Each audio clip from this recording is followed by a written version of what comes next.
Do you feel empty inside? Kind of like you've drained yourself out and you have nothing left to give anyone else. It's such a hopeless feeling. I know because I've been there. So I want to share with you my 4 self-care tips that I use when I'm feeling empty. So stick around and I'll share with you what I have.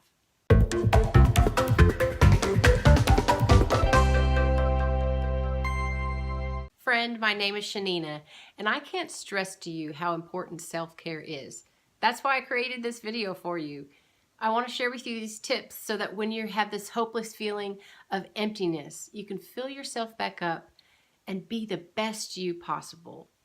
So the first thing I want you to do is find a spare room. What do I mean by a spare room? Well, a few weeks ago, I had to do just this very thing. I called up my mom. She has a beautiful spare room.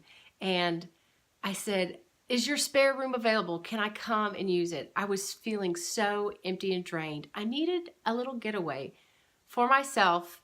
It was away from my family, away from everything. I just needed to refuel myself. So I holed up in her spare room for 24, I think it was a little over 24 hours, and it was just the best thing I could have done. I watched some movies, I slept in, I chillaxed on her couch, and I left feeling not empty anymore. I had filled myself back up. So I want you to find someone that has a spare room. You could also find someone that has maybe a cabin, or find a hotel room. Find something to get out of your normal. Why is it so important to get out of your normal? Because when you're at your own house, maybe it's just me, but I am always thinking of the stuff I have to do. If I sit down for a minute, I'm thinking, okay, I need to do this, this, and this, and then I'd love to do this, this, and this. So my brain is always racing. When you're out of your normal, your brain stops racing and you're able to just be and just relax. So I want you to think of who has a spare room that you can borrow for 24 to 48 hours.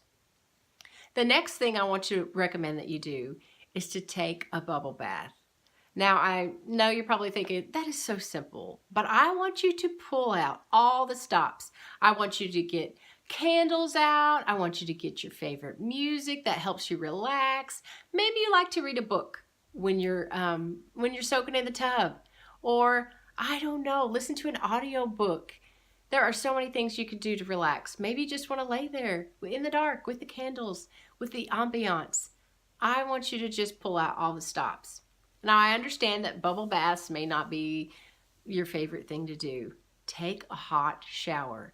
There's something healing about standing under that warm water coming down on your body, and it's just healing to just stand under the hot shower for just a few minutes.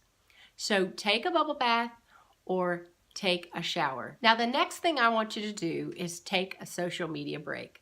This could look differently for everyone because everyone has a different situation.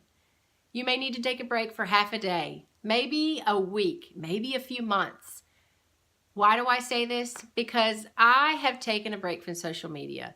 I used to scroll through Facebook a lot, and so I stepped back, and it's been forever since I've been on Facebook. And I found myself so much healthier for this because there were people that I was following that I would compare myself to. I would look at people and think, man, I wish I had that. Or why can't I meet those business goals that I'm trying to reach so hard? It seems like she just reaches her goals so effortlessly.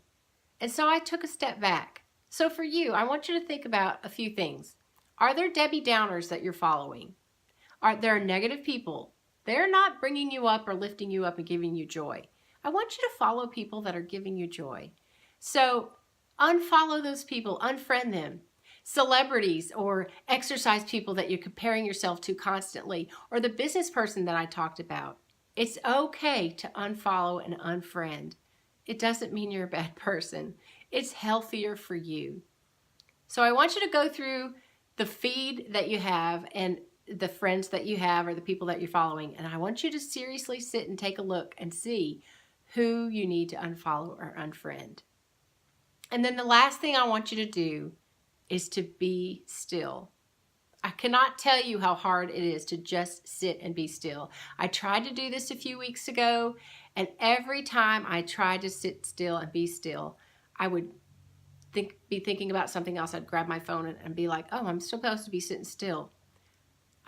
Here's what I want you to do. Set a timer for 5 minutes and see how hard it is to be still. It really is.